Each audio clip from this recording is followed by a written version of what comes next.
নমস্কাৰ মই প্ৰাঞ্জল ফুকনে প্ৰাঞ্জল মোটিভেটৰ ইউটিউব চেনেললৈ পুনৰ এবাৰ সকলোকে স্বাগত জনাইছোঁ। চিঠি সকলোৱে লিখিব জানা, আজিকালি চিঠি লিখাৰ দিন গ'ল বাৰু, মোবাইলৰ যুগ। মই আজি আপোনালোকক এনেকুৱা এখন চিঠিৰ বিষয়ে ক'ম যিখন লিখিলে আপোনালোকে জীৱনত সফল ব্যক্তি হ'ব পাৰিব।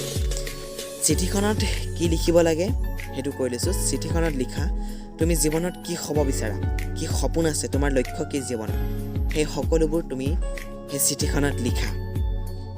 নিজৰ যোগ্যতাৰ ওপৰত ভিত্তি কৰি কিন্তু সেই চিঠিখনত তোমাৰ সপোনবোৰ লিখিবা। তুমি ডাক্তৰ হ'ব বিচাৰিছা, তুমি ইঞ্জিনিয়াৰ হ'ব বিচাৰিছা, তোমাৰ সেইটো হোৱাৰ যোগ্য ব্যক্তি হয়নে মই সেইটোৰ কাৰণে ভাবি চিন্তি তুমি সেই চিঠিখনত সপোনবোৰ লিখিবা।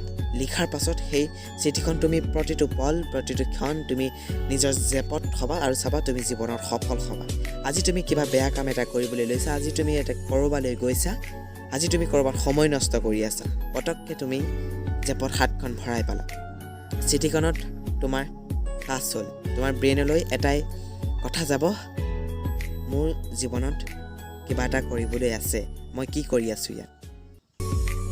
সেইটো যোৱাৰ লগে লগে তুমি তাৰ পৰা সোনকালে যি কৰি আছা তুমি তাৰ পৰা সোনকালে বিৰতি ল'বলৈ তোমাৰ মন যাব আৰু তোমাৰ সেই জীৱনত থকা সপোনবোৰ পূৰ কৰিবলৈ সেই চিঠিখনে তোমাক অলপ হ'লেও সাহস দিব, সহায় কৰিব।